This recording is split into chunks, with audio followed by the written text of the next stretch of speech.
നമസ്കാരം. ശോഭാ സുരേന്ദ്രൻ പാലക്കാട് നോമിനേഷൻ കൊടുക്കുന്ന രംഗങ്ങളാണ് നമ്മൾ കണ്ടിട്ടുള്ളത്. ആയിരക്കണക്കിന് അവരുടെ ആരാധകരോ അല്ലെങ്കിൽ BJP പ്രവർത്തകരോ ആണ് അവരോടൊപ്പം വന്ന് നോമിനേഷനത്തിന് വന്നത്. വലിയ ആവേശമാണ് പാലക്കാട് അവർക്കുള്ളത് എന്നുള്ള കാര്യത്തിൽ യാതൊരു സംശയമില്ല. അതിൽ ഏറ്റവും പ്രധാനപ്പെട്ട അവരുടെ നോമിനേഷൻ കൊടുക്കാൻ ഗുജറാത്ത് മുഖ്യമന്ത്രിയാണ് നേരിട്ട് വന്നിരിക്കുന്നത്. അതിൻ്റെ സൂചന എന്താണ്? കേരളത്തിൽ BJP വിജയിക്കാൻ സാധ്യതയുള്ള സീറ്റാണെന്ന് വിലയിരുത്തപ്പെട്ടിരിക്കുന്നു. BJPയുടെ ശോഭാ സുരേന്ദ്രൻ ജയിക്കുന്നത് ഞാൻ ഏറ്റവും ഇഷ്ടപ്പെടുന്ന ഒരു കാര്യമാണ്. കാരണം കേരള നിയമസഭയിൽ ഒരു പ്രതിപക്ഷം വേണമെങ്കിൽ ശോഭാ സുരേന്ദ്രൻ വരണം എന്ന് ആഗ്രഹിക്കുന്നതുകൊണ്ടാണ്. മാത്രമല്ല അവരൊരു സത്യസന്ധയായ ഒരു രാഷ്ട്രീയ പ്രവർത്തകയാണ് എന്നും അറിയാം. മാത്രമല്ല BJPയുടെ പ്രമുഖ നേതാക്കന്മാരുടെ പീഡനങ്ങൾ അനുഭവിച്ചുള്ള ഒരാൾ കൂടിയാണെന്ന് ഞാൻ വിശ്വസിക്കുന്നതാണ്. അവിടെ ഉണ്ടായിട്ടുള്ള ആവേശം മാത്രമല്ല, ഞാൻ താഴെ തട്ടിൽ പോകുമ്പോഴും അവിടെ എല്ലാ മേഖലകളിലും മുസ്ലിങ്ങളടക്കം ശോഭാ സുരേന്ദ്രൻ വിജയിക്കണം എന്ന് ആഗ്രഹിക്കുന്നു എന്നുള്ളതാണ് ഏറ്റവും പ്രത്യേകത. നമ്മൾ ചിന്തിക്കുന്നതിൽ അപ്പുറമാണ് അവിടെ ശോഭാ സുരേന്ദ്രനുള്ള പിന്തുണ എന്ന് മനസ്സിലാക്കേണ്ടതുണ്ട്. അതോടൊപ്പം തന്നെ എന്തുകൊണ്ടാണ് ശോഭാ സുരേന്ദ്രൻ അവിടെ വിജയിക്കുമെന്ന് പറയുന്നതിന് കാരണം, ഇതിനെക്കുറിച്ച് വളരെ വിശദമായി പ്രമുഖ പത്രപ്രവർത്തകനായ ഹരികുമാർ പറയുന്ന കാര്യങ്ങൾ വളരെ പ്രധാനപ്പെട്ടതാണ്. ഈ ഒരൊറ്റ കാരണം കൊണ്ട് തന്നെ വിജയിക്കും. കാരണം ജനങ്ങൾ ഇത്രയും കാലം പീഡനം അനുഭവിച്ച, എല്ലാ തരത്തിലും ഒറ്റപ്പെടുത്തുകയും അതേപോലെ കഴിവുണ്ടായിട്ടും അവരെ ഒറ്റപ്പെടുത്തുകയും അവരെ മൂലക്കിടുകയും അവരെ എല്ലാത്തിനും വെട്ടിമാറ്റുകയും ചെയ്യുന്ന BJPയുടെ ക്രൂരമായ നടപടിയിൽ കൃത്യമായി ജനങ്ങൾ സഹതാപ തരംഗം അവർക്കൊപ്പം ഉണ്ടാകുമെന്ന് തന്നെയാണ് ശ്രീ ഹരികുമാർ പറയുന്നത്. അദ്ദേഹവുമായി നടത്തിയ ഇന്റർവ്യൂ നമുക്ക് കാണാം. നമസ്കാരം. നമസ്തേ. കേരളത്തിലെ രാഷ്ട്രീയത്തിനപ്പുറത്ത് ഉള്ളൊരു പ്രതിഭാസമാണ് ശോഭാ സുരേന്ദ്രൻ. BJPയുടെ തീപ്പരി നേതാവാണെങ്കിലും അവർ ഓരോ ഇലക്ഷനിൽ നിൽക്കുമ്പോൾ തോറും അവരുടെ ശക്തി വർദ്ധിച്ചു വരുന്നതായിട്ടാണ് നമ്മൾ കാണാറുള്ളത്. അവർ പണ്ട് പാലക്കാട് നിന്ന സമയത്ത് അവർക്ക് 2016 40,000 വോട്ട് ലഭിക്കുകയുണ്ടായി. അതേസമയത്ത് 2011 22,000 വോട്ടായിരുന്നു പാലക്കാട് ഉണ്ടായി. 18,000 വോട്ടാണ് അവർ വർദ്ധിപ്പിച്ചത്. പിന്നീട് അവർക്ക് അവിടെ സീറ്റ് കൊടുത്തില്ല. നേരെ അവരെ ആറ്റിങ്ങൽ കൊണ്ട് നിർത്തി. ആറ്റിങ്ങൽ അവർ മുമ്പ് 1,90,000 വോട്ടുള്ള സ്ഥലത്ത് 2,48,000 വോട്ടായി ഉയർത്തി. പിന്നീട് അവരെ അവിടെ നിന്ന് മാറ്റി. പിന്നീട് അവിടെ നിർത്തിയില്ല, പിന്നെ ആലപ്പുഴ കൊണ്ട് നിർത്തി. ആലപ്പുഴ ലോക്സഭാ മണ്ഡലത്തിൽ അവർ 1,80,000 വോട്ടുള്ള സ്ഥലത്ത് പിന്നീട് അവർ 2,99,000 വോട്ടാക്കി ഉയർത്തുന്നതാണ് നമ്മൾ കണ്ടത്. ഇങ്ങനെ 3 ലക്ഷത്തോളം വോട്ട്, 3 ലക്ഷത്തോളം, അതായത് 2,99,000 വോട്ട്, 3 ലക്ഷത്തോളം വോട്ട്. അങ്ങനെയുള്ള ശോഭാ സുരേന്ദ്രൻ, ഈ നേതാക്കന്മാർ എന്ത് ചെയ്തു? അവർ അവർ വോട്ട് ബാങ്ക് ഉണ്ടാക്കിയ സ്ഥലത്തൊക്കെ പിന്നെ പല നേതാക്കന്മാരും അവരുടെ സങ്കേതമായി തീർത്തു എന്നുള്ളതാണ് സത്യം. ഇപ്പോഴിതാ അവർ വീണ്ടും പാലക്കാട്ടേക്ക് തിരിച്ചു വന്നിരിക്കുകയാണ്. എന്തായിരിക്കും അവർക്കുണ്ടാകാൻ പോകുന്ന റിസൾട്ട്? എന്തായിരിക്കും? എന്താണ് വിലയിരുത്തുന്നത്? ഒരു കാലഘട്ടത്തിൽ രാജഗോപാൽ നിരവധി ഇലക്ഷനുകളിൽ നിന്ന് പരാജയപ്പെട്ട് അവസാനം ജനത്തിന് ഒരു തോന്നലുണ്ടായി, അദ്ദേഹത്തോടൊരു അനീതിയാണ് നമ്മൾ ചെയ്യുന്നതെന്നുള്ളത്. കാരണം അദ്ദേഹത്തിൻ്റെ കേന്ദ്രമന്ത്രി, റെയിൽവേ സഹമന്ത്രി എന്നുള്ള നിലയിൽ അദ്ദേഹം ചെയ്ത പ്രവർത്തികൾ, അങ്ങനെയാണ് അദ്ദേഹം നിയമത്തിൽ നിന്ന് വിജയിക്കുന്നത്. ഒരു സഹതാപം സമൂഹത്തിന്റെ മനസാക്ഷിയിലുണ്ടായി. കാരണം ഈ വ്യക്തി വിജയം അർഹിക്കുന്നു എന്നൊരു തോന്നല് എനിക്ക് തോന്നുന്നത് ശോഭാ സുരേന്ദ്രന്റെ കാര്യത്തിൽ ഏതാണ്ട് ആ രീതിയിലുള്ള ഒരു ജനവികാരം അല്ലെ സമൂഹത്തിൽ അങ്ങനെ ഒരു ചിന്ത ഉണ്ടായിട്ടുണ്ട് എന്നുള്ളതാണ്. അപ്പോൾ അവർക്ക് വലിയ വിജയസാധ്യത ഉണ്ടെന്നാണ് ഞാൻ കണക്ക് കൂട്ടുന്നത്. അവർ രാഷ്ട്രീയ നേതാവ് എന്നുള്ള നിലയിൽ അവരിൽ കാണുന്ന ഒരു പ്രത്യേകത, അവരുടെ വാക്കുകൾ ഹൃദയത്തിൽ നിന്നാണ് വരുന്നത്. അവര് ബുദ്ധി വളരെ കൗശലപൂർവ്വം ബുദ്ധി ഉപയോഗിച്ചല്ല സംസാരിക്കുന്നത്, വാക്കുകൾ ഹൃദയത്തിൽ നിന്ന് വരുന്നു. അപ്പോൾ ആ വാക്കുകളിൽ ഒരു ആത്മാർത്ഥതയുടെ ഒരു സ്വരം മുഴങ്ങിക്കേൾക്കുന്നു. ആ ആത്മാർത്ഥതയുടെ സ്വരം മുഴങ്ങുന്നതാണ് സമൂഹത്തിൽ യഥാർത്ഥത്തിൽ ഒരു നേതാവിനെ ജനപ്രിയനാക്കുന്നത്. കഴിഞ്ഞ ഒരു 2 വർഷം മുമ്പ് ഇന്ന് ലോകത്തിൽ അറിയപ്പെടുന്ന ലോകത്തിലെ ഏറ്റവും വലിയ പൊളിറ്റിക്കൽ അനലിസ്റ്റും അതുപോലെ പൊളിറ്റിക്സ് എന്ന ഒരു പഠനശാഖയുടെ ഏറ്റവും അറിയപ്പെടുന്ന ഒരു വിദഗ്ധനുമായിട്ടുള്ള പ്രൊഫസർ ആനന്ദ് മേനോൻ എന്നൊരു മലയാളിയുണ്ട്. മലയാളികൾ അധികം കേട്ടിട്ടില്ല അദ്ദേഹത്തെക്കുറിച്ച്. അദ്ദേഹം ലണ്ടനിലെ കിങ്സ് കോളേജിലെ പൊളിറ്റിക്സിന്റെ പ്രൊഫസറാണ്. ആ ആനന്ദ് മേനോൻ യൂറോപ്പിൽ ഒരു പ്രഭാഷണം നടത്തി. അതായത് ഇംഗ്ലണ്ടിൽ ചില ഇലക്ഷനുകളിലെ വിജയ പരാജയത്തെക്കുറിച്ചുള്ള കാരണങ്ങൾ, അപ്പൊ ആ കാരണങ്ങളെ കുറിച്ച് അദ്ദേഹം വിശകലനം ചെയ്തപ്പോൾ അദ്ദേഹം നടത്തിയ ഒരു വിശകലനം വളരെ ശ്രദ്ധേയമാണ്. അതായത് ഒരു സ്ഥാനാർത്ഥി കൊടുക്കുന്ന വാഗ്ദാനങ്ങളൊന്നും എല്ലാം ഒന്നും നടപ്പാക്കാൻ പറ്റില്ല എന്ന് ജനത്തിനറിയാം. പക്ഷെ എന്നിട്ടും ചിലപ്പോൾ ആ സ്ഥാനാർത്ഥി എന്തുകൊണ്ട് ജയിപ്പിക്കുന്നു? ആ സ്ഥാനാർത്ഥിയുടെ വാക്കുകൾ കൗശലമല്ല എന്ന്, അത് ഹൃദയത്തിൽ നിന്ന് വരുന്നതാണെന്ന്, അത് പിന്നെ അവർ പറയുമ്പോൾ ആ പറയുന്ന നിമിഷത്തിൽ അവർക്ക് അതിനോടൊരു കമ്മിറ്റ്മെന്റ് ഉണ്ട് എന്ന് ജനത്തിന് ബോധ്യപ്പെട്ടാൽ ആ സ്ഥാനാർത്ഥിയെ ജനം അംഗീകരിക്കും. അതാണ് അദ്ദേഹം കണ്ടെത്തിയ നിരീക്ഷണം പഠനങ്ങൾക്ക് ശേഷം. ശോഭയുടെ കാര്യത്തിൽ എനിക്ക് തോന്നുന്നു ശോഭയ്ക്ക് ഈ വലിയ തോതിൽ പല മണ്ഡലങ്ങളിലും മുന്നേറ്റം ഉണ്ടാക്കാൻ കഴിയുന്നതിന്റെ കാരണം അവരുടെ വാക്കുകൾ അവരുടെ ഉള്ളിൽ നിന്നും വരുന്നതാണ്, അവരുടെ ഹൃദയത്തിൽ നിന്നും വരുന്ന, അവർ പറയുമ്പോൾ അതിലൊരു ആത്മാർത്ഥതയുണ്ട്. അതിൽ കേരളം കണ്ടുമടുത്ത അടവ് നയം, കേരളത്തിന്റെ രാഷ്ട്രീയത്തിന്റെ മുഖമുദ്രയാണ് അടവ് നയം. ഈ അടവ് നയം എന്ന് പറഞ്ഞാൽ ആത്മവഞ്ചനയുടെ ആ പ്രതിരൂപമാണ്. കേരളത്തിലെ രാഷ്ട്രീയ പാർട്ടികൾ ചില നേതാക്കന്മാർ ഒന്ന് പറയും, തെക്കോട്ട് പോകാന്ന് പറഞ്ഞാൽ അവർ വടക്കോട്ട് പോകും. അവര് പിന്നെ ചെയ്യില്ല എന്ന് പറഞ്ഞാൽ അവർ ചെയ്യുമെന്ന് പറഞ്ഞാൽ അവർ ചെയ്യില്ല. ഇതൊക്കെ ഏതാണ്ട് രാഷ്ട്രീയക്കാരന്റെ കഴിവായിട്ടും മഹത്വമായിട്ടും കാണുന്ന ഒരു സ്ഥലത്ത് പലപ്പോഴും കാര്യങ്ങൾ തുറന്നു പറയാനും ആ പറയുന്ന കാര്യങ്ങൾ ശക്തമായി അവതരിപ്പിക്കാനുമുള്ള ശേഷി ഉണ്ടെങ്കിൽ തന്നെ ഒരു രാഷ്ട്രീയ നേതാവിന് വലിയ സ്വീകാര്യത കിട്ടും. ശോഭാ സുരേന്ദ്രന് ആ സ്വീകാര്യതയുണ്ട്. ഒരു പക്ഷെ അവര് രാഷ്ട്രീയ തന്ത്രങ്ങളിൽ അവർക്ക് കൃത്യമായ ഒരു ഉപദേശം കൊടുക്കുന്ന, അല്ലെങ്കിൽ അവർക്ക് ഒരു സംവിധാനം ഉണ്ടായിരുന്നെങ്കിൽ അവർ വിജയിക്കുമായിരുന്നു എന്നാണ് എനിക്ക് തോന്നുന്നത്. അതിൽ അവർക്ക് പരിമിതിയായിട്ട് നിൽക്കുന്ന, ഒരുപക്ഷെ അവർക്ക് അങ്ങനെ ഒരു സംവിധാനം ഏർപ്പെടുത്തുന്നതിലുള്ള ചില പരിമിതികളായിരിക്കും. ഇപ്പൊ ശശി തരൂരിന്റെ കാര്യം നമ്മൾ എടുത്താൽ, തിരുവനന്തപുരത്ത് കോൺഗ്രസിന്റെ സംഘടനാ സംവിധാനം ഉള്ളപ്പോൾ തന്നെ അദ്ദേഹത്തിൻ്റെതായ ഒരു പ്രചരണ മെഷീനറി സെറ്റപ്പ് ചെയ്യും. ആ പ്രചരണ മെഷീനറിയാണ് ആരെയൊക്കെ കാണണമെന്ന് തീരുമാനിക്കുന്നത്, രാഷ്ട്രീയ ഇടപെടലുകൾ എങ്ങനെ നടത്തണമെന്ന് തീരുമാനിക്കുന്നത്, എങ്ങനെയാണ് അത് പ്രചരണത്തിന്റെ ഫീഡ്ബാക്ക് തീരുമാനിക്കുന്നത്. അതായത് മണ്ഡലത്തിൽ ഇപ്പം വളരെ കുറച്ച് ദിവസമേ ഉള്ളൂ, ഇത് ഫീഡ്ബാക്ക് ഒന്നും എടുക്കാനുള്ള സമയമൊന്നുമില്ല. പക്ഷെ എങ്കിലും ഞാൻ പറയും, ഇതെല്ലാം കൃത്യമായിട്ട് ഈ ഡാറ്റ കളക്ട് ചെയ്ത് കൃത്യമായിട്ട് തന്ത്രങ്ങൾ മാറ്റി എഴുതുന്നത് അങ്ങനെയാണ്. ശശി തരൂരിന് അങ്ങനെ ഒരു ടീമുണ്ട്. ആ ടീമാണ് എല്ലാ കാര്യങ്ങളിലും ഇടപെടുന്നത്. അവരുടെ വാക്കാണ് അന്തിമം. അങ്ങനെ ഒരു ടീം സെറ്റപ്പ് ചെയ്യാൻ ഒരുപക്ഷെ ശോഭാ സുരേന്ദ്രന് കഴിഞ്ഞിട്ടില്ലായിരിക്കാം. എൻ്റെ ഒരു വിലയിരുത്തൽ, ഇലക്ഷൻ മാനേജ്മെന്റിലെ പരാജയം മാത്രമാണ് അവരെ വിജയിപ്പിക്കാത്തത്. കേരളത്തിലെ ബി ജെ പിയെ സംബന്ധിച്ച് അവർക്ക് ഈ ഗ്രാസ് റൂട്ട് ലെവൽ മാനേജ്മെന്റിന് പറ്റിയ സംവിധാനമൊന്നുമില്ല. അവസാന നിമിഷം അവർ ഊർജം ചുവന്നിട്ട് പുറകോട്ട് പോകും. ഈ മഞ്ചേശ്വരം മണ്ഡലത്തിൽ അത് പലപ്പോഴും അങ്ങനെ ഉണ്ടായിട്ടുണ്ട്.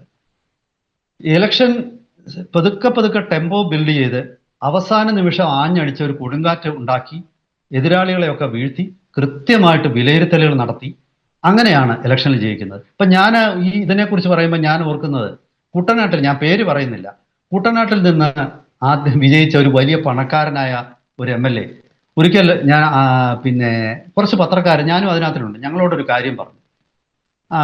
അതായത് ഇലക്ഷന്റെ ഫസ്റ്റ് റൗണ്ടിൽ ഇദ്ദേഹം എല്ലാ തരം ബൂത്ത് ഏജന്റ് ചെറിയ രീതിയിൽ പൈസ, അത് ആദ്യ റൗണ്ട്.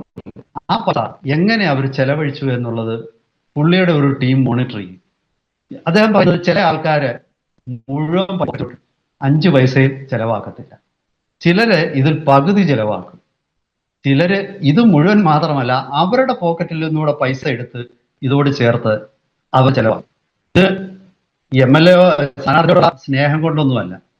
സ്ഥാനാർത്ഥിയെ ഇയാൾ ജയിച്ചാൽ എനിക്ക് ഇയാളെ എങ്ങനെ ഉപയോഗിക്കാം എന്നുള്ളതിന് കൃത്യമായിട്ട് ഈ ബൂത്ത് ഏജന്റ് തൊട്ടുള്ള ബൂത്ത് ലെവൽ ഒരു കോർഡിനേറ്റർ തൊട്ടുള്ള, ബൂത്ത് ഏജന്റ് എന്ന് ഞാൻ ഉദ്ദേശിച്ചത് ഓരോ വാർഡ് ലെവൽ കോർഡിനേറ്റർ ആണ്, അല്ലെങ്കിൽ ഒരു പഞ്ചായത്ത് ലെവൽ കോർഡിനേറ്റർ നമുക്ക് കൂട്ടാം. അപ്പൊ ഇയാൾ ചെയ്യുന്നത്, ഈ സ്വന്തം കയ്യിൽ നിന്നും പൈസ എടുത്തിട്ട് അയാൾ കൊടുത്ത പൈസയുമായിട്ട് കൊടുത്ത് പ്രവർത്തനം നടത്തിയ ആളിന് പരമാവധി ഫണ്ട് സെക്കൻഡ് റൗണ്ടിൽ കൊടുക്കും. പകുതിയെങ്കിലും ചെലവാക്കിയ അയാളെ ഒന്ന് വിളിച്ച് സംസാരിച്ച് അയാൾക്ക് മിതമായ പൈസ കൊടുക്കും. ഒരു പൈസയും എടുക്കാതെ സ്വന്തം വീട്ടിലേക്ക് ആ പൈസ കൊണ്ടുപോയാൽ പിന്നെ വളരെ കുറച്ച് ഫണ്ടുകളെ കൊടുക്കത്തുള്ളൂ. എഫിഷ്യന്റ് ആയ ആളിനെ ആദ്യം തന്നെ ഫസ്റ്റ് റൗണ്ടിൽ തന്നെ സ്പോട്ട് ചെയ്യുന്നു, അവരെ പരമാവധി പ്രോത്സാഹിപ്പിച്ച് അവരിലൂടെ ജനങ്ങളിലേക്ക് എത്തിച്ചേരുന്ന താഴെ തട്ടിലുള്ള തന്ത്രങ്ങൾ എങ്ങനെയാണ് ഓരോ പ്രദേശത്തെ ഒപ്പീനിയൻ മേക്കേഴ്സിനെ ഉപയോഗപ്പെടുത്തേണ്ടത് എന്നുള്ളതിന് കൃത്യമായ പ്ലാൻ. ചിലർക്ക് പൈസ കൊടുത്താൽ ചിലർ കൂടെ വരും, ചിലർ പൈസ കിട്ടിയില്ലെങ്കിലും കൂടെ നിൽക്കും. കൃത്യമായി വിലയിരുത്തും താഴെ തട്ടുമായിട്ടുള്ള ഒരു ബന്ധം. ആ ഒരു മെഷീനറി നെറ്റ്വർക്ക് സെറ്റപ്പ് ചെയ്താൽ പിന്നെ ഇലക്ഷൻ വിജയിക്കുന്ന എളുപ്പം. ഒരുപക്ഷെ ഈ സംവിധാനങ്ങൾ BJP-യില് അങ്ങനെ ഒരു സ്ഥാനാർത്ഥിക്ക് ചെയ്യാൻ പറ്റില്ലായിരിക്കാം, RSSന്റെ ഇടപെടൽ ഉണ്ടായിരിക്കാം, എന്തോ അങ്ങനെയുള്ള സംവിധാനങ്ങൾ മാത്രമാണ് അവിടെയുള്ള പാളിച്ചകളായിരിക്കാം ശോഭാ സുരേന്ദ്രനെ കൃത്യമായിട്ട് വിജയിപ്പിക്കാത്തതെന്നാണ് എൻ്റെ വിലയിരുത്തൽ.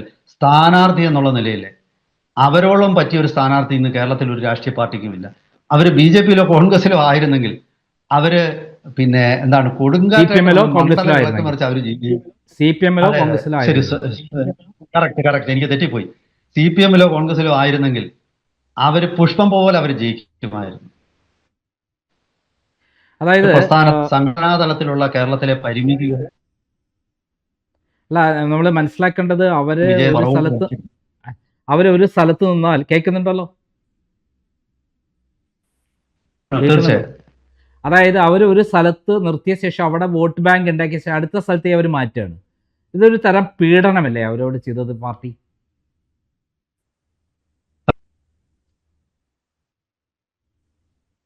കേൾക്കാമോ?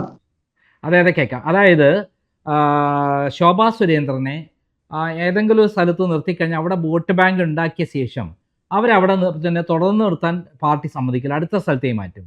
എന്നിട്ട് അടുത്ത ആ സ്ഥലങ്ങളിൽ വലിയ വേറെ സ്ഥാനാർത്ഥികൾ വരും, BJP-യുടെ ഉന്നത നേതാക്കന്മാർ അവിടെ കൈയടക്കും. ഈ തരത്തിൽ അവരോട് ചെയ്ത ഒരു പീഡനമല്ലേ ശരിക്കും ചെയ്തത്? അന്യായമല്ലേ? അത് തീർച്ചയായിട്ടും അങ്ങനെ വേണം നമുക്ക് കരുതാൻ. അത് പുറമേ നിന്ന് നോക്കുന്ന ആ അംഗമോ അല്ലെങ്കിൽ ഒന്നുമല്ലാത്ത അവരുമായിട്ട് അങ്ങനെ തന്നെയാണ് തോന്നുന്നത്. അവരെ പരമാവധി ആരൊക്കെയോ ഉപയോഗപ്പെടുത്തി. രാഷ്ട്രീയമായിട്ട് അവരെ ഉപയോഗപ്പെടുത്തിയതിനു ശേഷം അവരെ അടുത്ത മണ്ഡലത്തിലേക്ക് വിട്ടു.